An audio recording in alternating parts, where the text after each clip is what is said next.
Gumising ako ng maaga para pumasok. Pero naalala ko, tamad pala ako. Kaya matutulog na lang ako ulit. Ako si Mark. Tamad akong mag-aral, pero mag-i-school pa rin.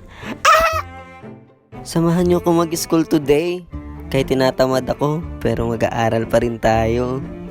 Sobrang aga ko ngang gumayak ngayong araw. Kasi sobrang aga rin ang aking unang subject.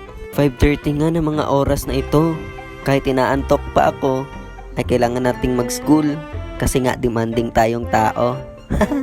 Ito yung struggle ko tuwing TFR na schedule ko. Kasi kailangan kong gumising ng maaga para hindi ako malate sa klase.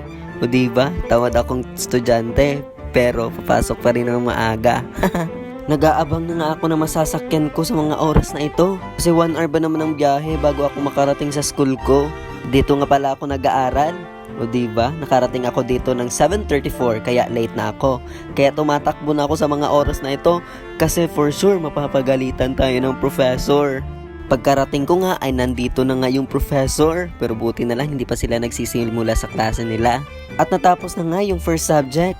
Kaya naglalakad na kami papunta sa next building, which is 5 minutes walk away. Pagkarating nga namin doon ay wala pa ang professor. Kaya nagkakantahan muna yung aking mga kaklase. At syempre, for the joy na rin tayo. Kasi sino ba naman tayo para maging KJ, diba? At sa mga oras na ito ay nagpapanggap po ako na chinecheck ko yung written report na print ng aking classmate. Kasi nga mapagpanggap talaga akong estudyante. Pero seryosong usapan guys, nagpuyat talaga kami kagabi para matapos lang tong written report na ito. Kasi ngayong umaga yan ipapasa. O diba, kahit tamad tayo, ay kailangan gumawa pa rin tayo ng ating mga takdang aralin. At pagkatapos kong chinek, ay syempre nakijam na rin ako kasi nag-e-enjoy ako sa kinakanta ng mga kaklase ko. Heto pang ang isa kaklase ko, parang nasa inuman lang. Feel na feel niya talaga yung kanta. Kulang na lang, bigyan siya ng pulutan. Lumipat na nga kami ng classroom guys kasi magkaklase na. At heto ako, tawang higa lang at tawang pakikinig lang. Ganyan talaga ako katamad. Kaya pagpasensyahan nyo na. Yo, plastikan ako makatawa ay buisit. Bumalik nga kami sa unang classroom na pinagtambayan namin para sa huling subject ngayong umaga.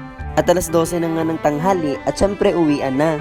Favorite ko bilang tamad na estudyante. Pero bago ako ng bahay ay dumaan muna ako ng City Library para maghanap ng libro ng nobela. Di ko alam kung paano to tatapusin pero hanggang dito na lang muna. Ako si Mark. Tamad akong mag-aral pero mag-i-school pa rin.